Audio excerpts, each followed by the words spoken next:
Good morning. Today is Sunday, June 6th, 2021. For the past several years, I've had the privilege to serve as the rabbinic consultant to Baron de Hirsch Cemetery. Cemetery is run in accordance with halacha, with Jewish law, and when there are questions or when I see things that are issues of Jewish law, I am asked those questions and I give my responses. It is a very gratifying part of my work, though sometimes it is heartbreaking and it is a heavy burden of responsibility.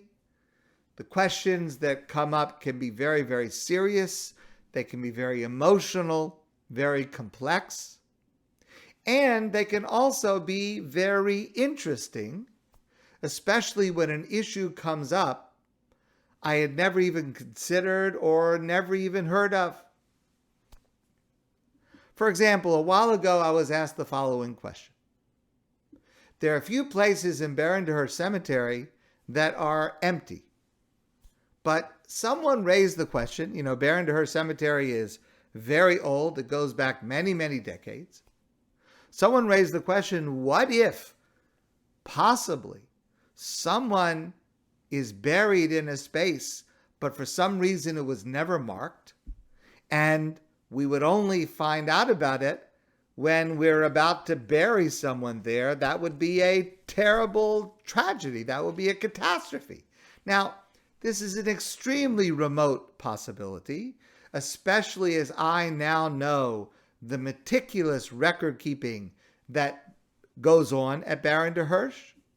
And after what I'm going to tell you, we have confirmed that, in fact, there is no such thing that has happened at Baron de Hirsch.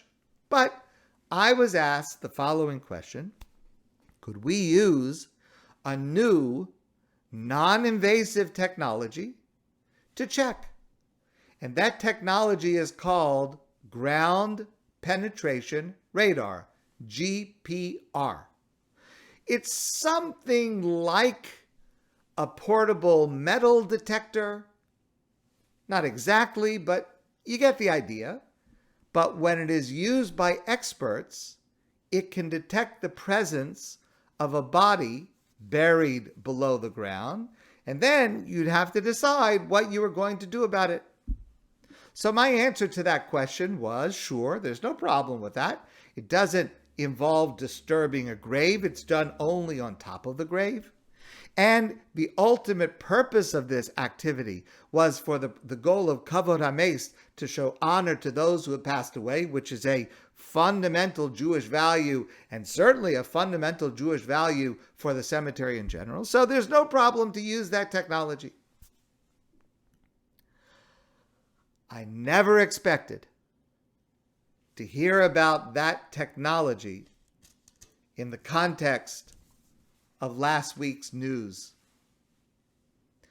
Last week, one of the First Nation bands announced that GPR, ground-breaking, ground-penetrating radar, had located the remains of 215 children in unmarked graves at the former Kamloops Indian Residential School in British Columbia, at one time the largest residential school in Canada. And as horrible as that is, it is even more tragically not a surprise. In 2015, the official Truth and Reconciliation Commission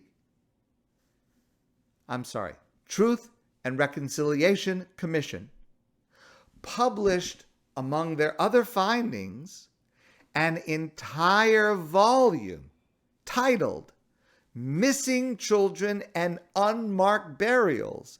And that volume is 266 pages long.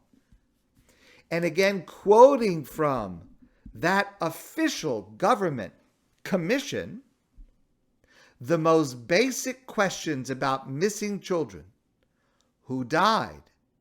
When did they die? Where are they buried? Have never been addressed or comprehensively documented. Now, that was 2015, 6 years ago. And that commission, I'm sure you remember, included 94 calls to action, including finding those graves. Again, 6 years ago. And clearly, that work has only just begun. Marie Wilson, one of the Truth and Reconciliation Commission commissioners, said this week, when does the atrocious become an emergency? And that's a very good question. That's a very serious question. Well, it should have been a long time ago. It needs to be now. Several people have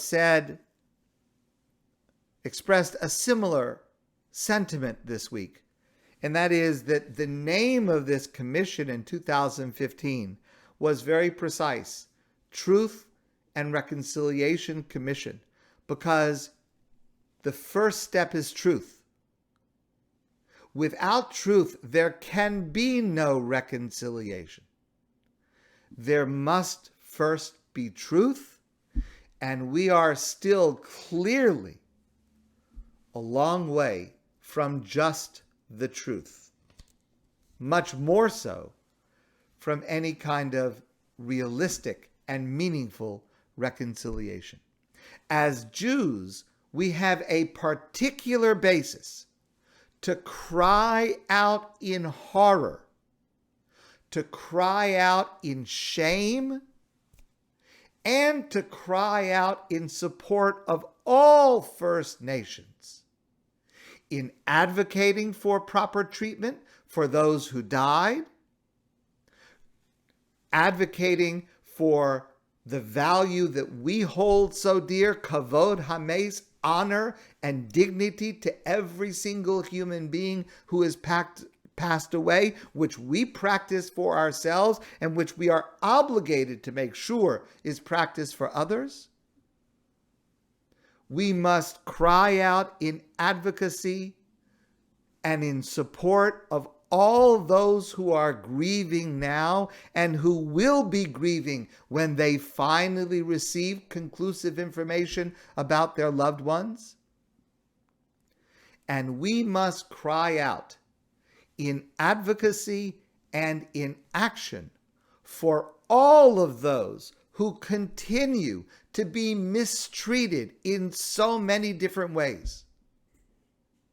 And we must do thus because the Torah teaches us that every human being is created b'tselem Elokim, in God's image, which means that God considers every single human being dear and cherished and worthy of dignity, the same that we would want for ourselves. And we must do this also because we have suffered the same throughout our history. And the experience of our history should lead us to want to make sure it never happens, not only to us, but not to anyone else either.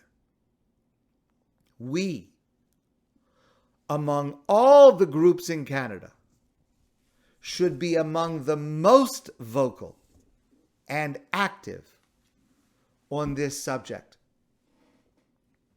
Grand Chief Jerry Daniels said, "We are all now reliving one of the darkest periods of our collective history. Every Canadian needs to know about this time and the generational trauma it caused." And finally, First Nations Chief Perry Bellegarde said, "The graves of 215 children were history talking, and Canadians need to listen." And I would add, and we as Jews have a special duty to listen and to respond. My friends, I want to wish you a great day. I look forward to seeing all of you soon in person.